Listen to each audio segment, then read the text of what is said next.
Okay, kiddos, here's part two. I know that video sort of cut out suddenly. I got to the 15-minute mark and had to stop.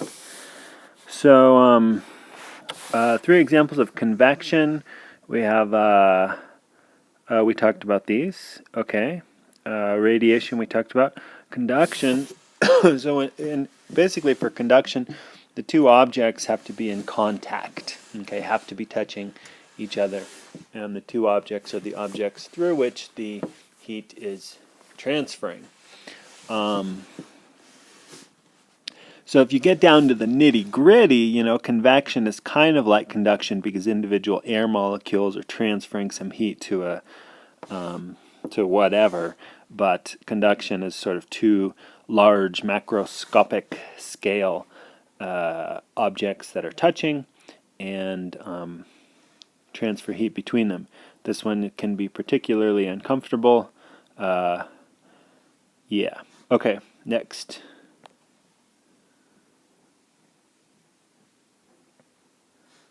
Oh, wait, where am I?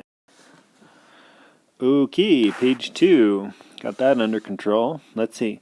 So we are converting. You don't have to memorize these. I have a hard time memorizing them, but I can kind of figure them out as I go. But the formula for converting between Celsius and Fahrenheit. The thing that I would really like you to know, however, is this. And I bet that if you know this, you can figure out these as you go. Or at least if you are you're calculating something or you're writing down a formula, if you know this and you know this, you'll be able to check to see if what you've done is correct or not. For example, excuse me, I know that 32 Fahrenheit is 0 degrees Celsius, so it's really easy to plug a 32 in here and see that, well, that's 0, 0 times anything is 0, so Celsius is 0. Okay, it works. This is pretty easy as well. 100 and 212, because 100, 9/5 of 100 is going to be 180, and then you add 32 and you get 212. So anyway, memorize this, okay? If you don't know it already, don't bother memorizing these. We'll give them to you, but definitely know how to calculate. And then the tricky thing is going between Kelvin and Fahrenheit, there's no direct link, although you could write an equation for it, but you calculate Celsius, and Celsius is in between the two. Okay. When you get to specific heat, I strongly recommend thinking about the units, and I think that will help your understanding of what specific heat actually is. Joule per kilogram degree Kelvin. And this can also be joule kilogram degree Celsius. Okay, because a change in temperature of 1 degree Celsius is the same as a change in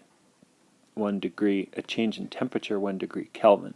So this is basically the same as this, but think about that. Okay, energy per amount of stuff and per change in temperature. So Q equals mc delta T is basically what we're using for these three questions, and they're kind of asking something similar but different.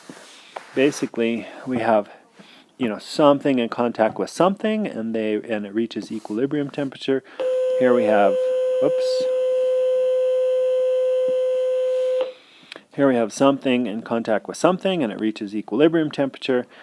And then 12 is asking a question more about sort of the definition of what is specific heat. Well, it's the energy required to raise some amount of stuff by some temperature. So you're just kind of plugging in, pay attention to the units.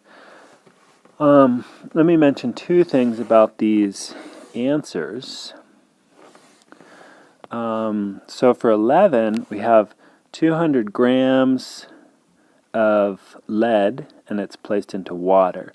So notice how I'm throwing some different units at you here. We have grams and we have kilograms, and when we're plugging in, because, take a look at the units here for specific heat, kilogram, kilogram, kilogram. Okay, sometimes units for specific heat will involve grams.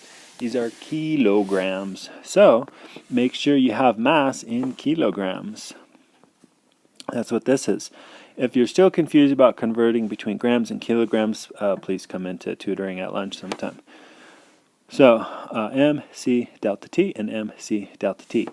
The other thing I'd like to point out is when I'm writing out the change in temperature, okay, notice how the change in temperature is a positive value. So there's a formula in your book which is basically this formula, but they have a negative sign in there, and so you can kind of more blindly plug into that formula.